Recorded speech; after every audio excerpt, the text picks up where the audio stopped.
A human man, Elias, lives completely alone. He hunts with handmade tools.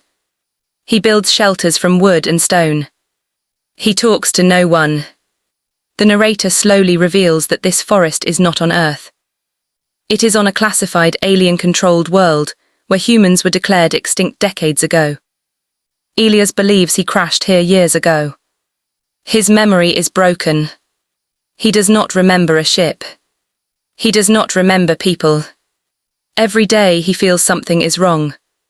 Tools break in strange ways. Wounds heal faster than they should. Animals never attack him. The alien woman, Sarin, belongs to a powerful galactic species.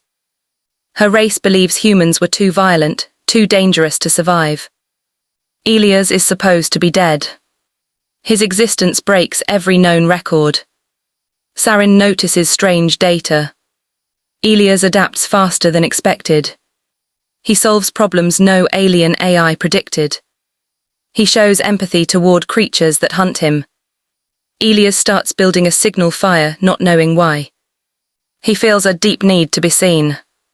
Welcome to my channel Sci-Fi Love Story. Thanks for watching. Please like and subscribe. The forest was quiet in a way that felt unnatural. No wind. No distant animal cries.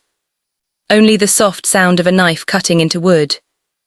Elias sat near a small fire, shaping a spear from a long branch. His hands moved slowly but with great skill. Every cut was careful. Every motion had purpose. He had done this many times before. He did not remember when he learned, only that his body knew how. The fire crackled. Sparks rose and vanished into the dark trees. Elias lifted his eyes and scanned the forest. Tall black trunks stretched upward, blocking the stars. Strange glowing moss clung to rocks and roots, giving the night a faint blue light. It had always been this way. As far as Elias could remember, this forest was his entire world.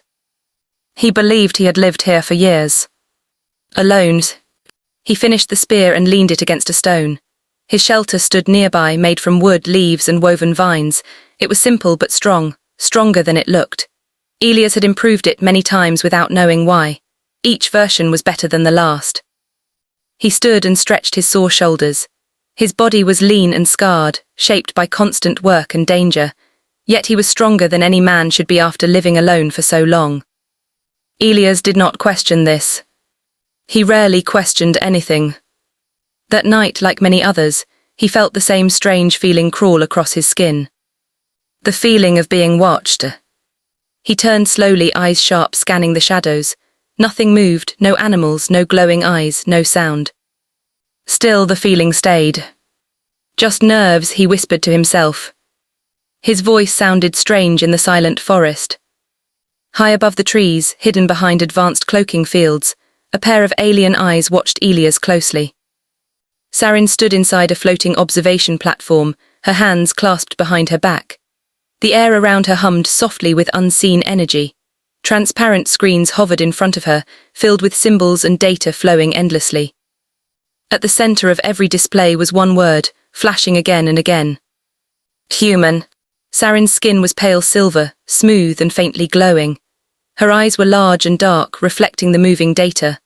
Long strands of white hair flowed down her back, gently lifting as energy fields shifted around her. She had been watching Elias for a long time. Much longer than he believed.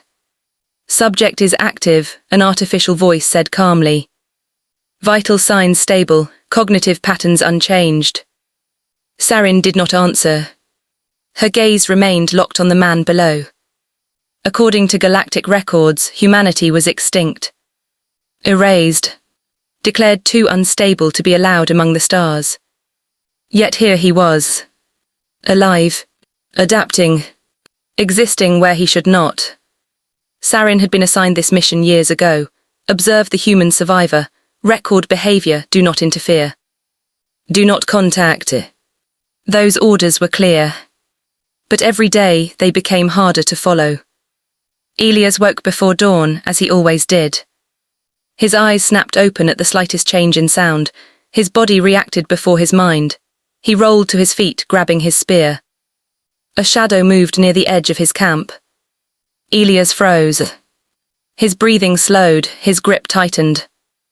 From the trees stepped a creature with 6 legs and a heavy armored body. Its eyes glowed dull red. Steam rose from its mouth as it sniffed the air. Elias had seen these beasts before. They were dangerous but predictable. The creature lowered its head and charged.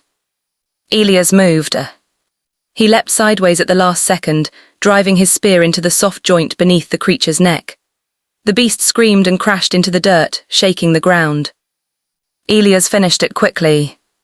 He stood over the body, chest rising and falling, blood dripping from the spear tip. Only after the danger passed did his hands begin to shake. That was close, he muttered. He dragged the body away from his camp. Meat meant survival, tools, fire, fuel. Life.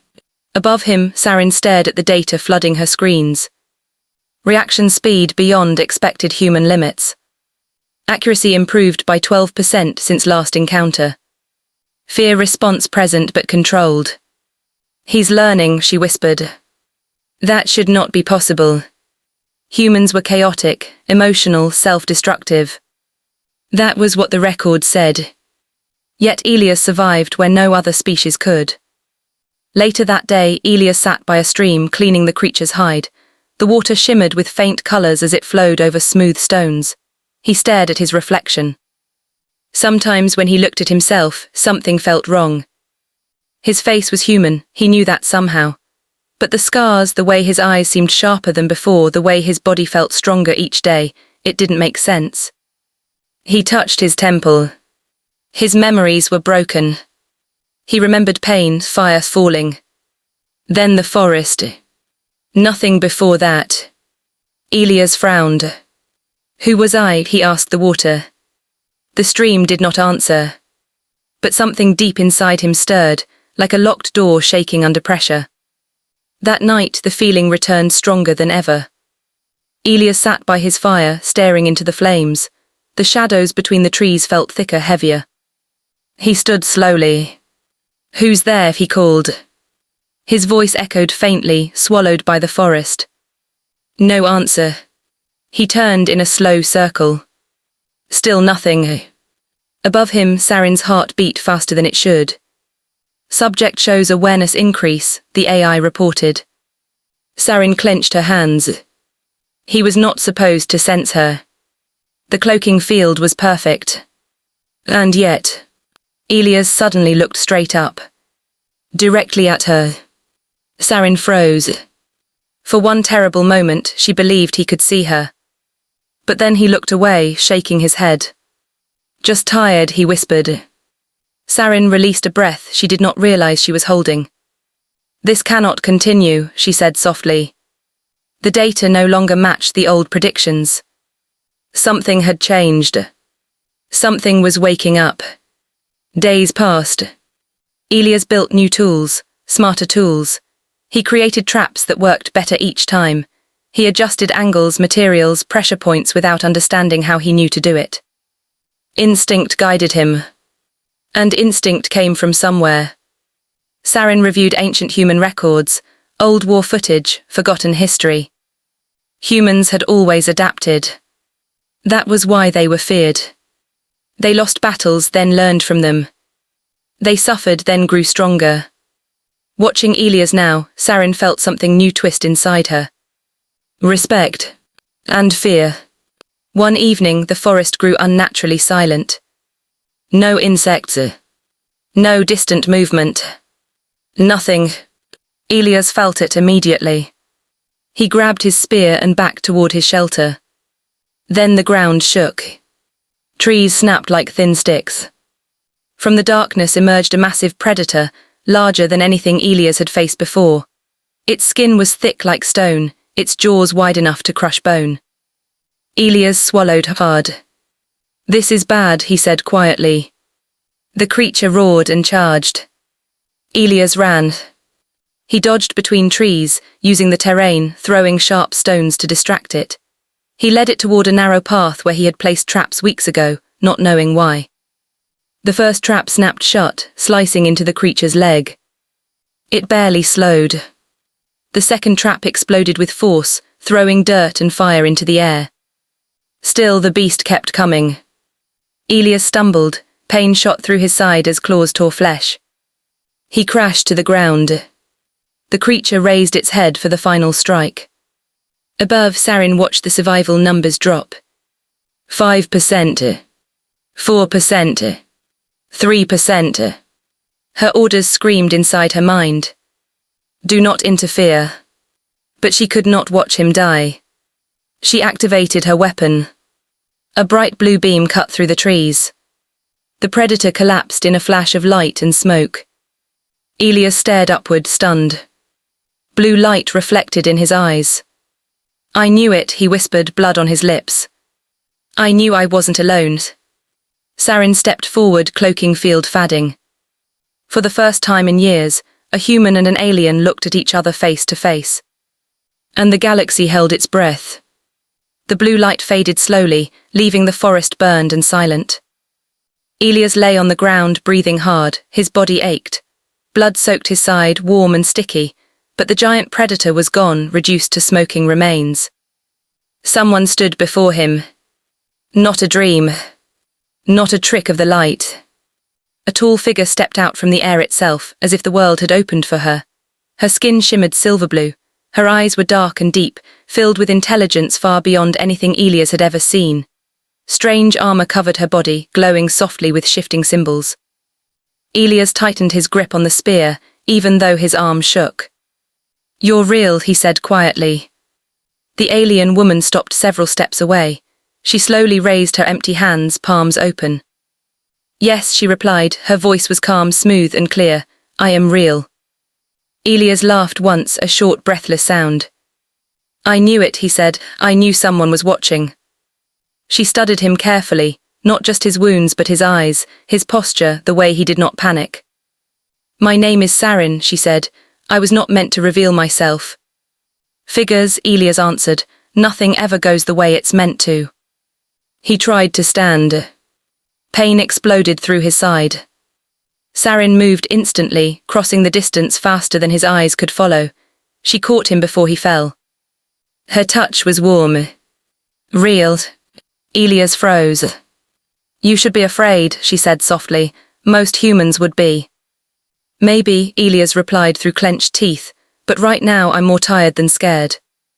For the first time in years, Sarin felt something she had never expected. A strange pull in her chest. Inside her hidden ship, alarms began to sound. Red symbols flashed across every screen. Protocol breach detected. Observer interference confirmed. Recovery fleet dispatched. Sarin knew what that meant. They were coming. She carried Elias into the shelter he had built. The structure scanned as primitive yet effective, reinforced in ways that should not have worked but did. Human logic. She placed him gently on a bed of woven leaves. With a movement of her wrist, medical light covered his wound. The flesh closed slowly, painfully, but clean. Elias watched everything without looking away. You've been here a long time, he said. Yes, Sarin answered. How long? She hesitated. Years longer than you remember. That answer hurt more than his wound. Elias turned his head toward the ceiling of branches. So I really was alone, he said, until now. You were never alone, she corrected. You were observed. He smiled faintly. That's worse. When the treatment ended, Sarin stepped back. You deserve the truth, she said, even if it changes everything. Elias sat up slowly. I think everything already changed, he replied. Sarin took a breath. Your species is known across the galaxy, she began. Humans were feared, you adapted too quickly, you fought even when you should not have survived. Elias listened quietly. Other species tried to control humans, she continued. When that failed, they tried to erase them. Elias' jaw tightened. Earth was removed from galactic records, Sarin said. Your people were declared extinct. Silence filled the shelter.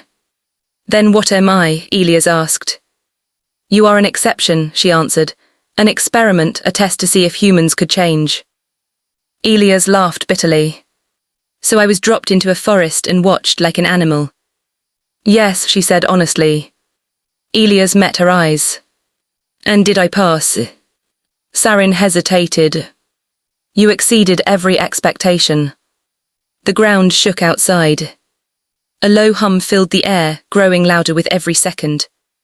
Sarin's eyes widened. They're here, she said. Elias stood despite the pain. Who? He asked. The ones who ended your species. The sky split open. Massive alien ships descended through the clouds, black and sharp, blocking out the stars. The forest bent under the pressure of their engines. Trees cracked. Animals fled. Elias felt something awaken inside him. Not fear. Anger. Cold, focused, controlled. Sarin activated her ship, hidden nearby, but sparks flew from its surface. Damage from atmospheric entry, she said. We cannot escape. Heavy footsteps approached through the trees.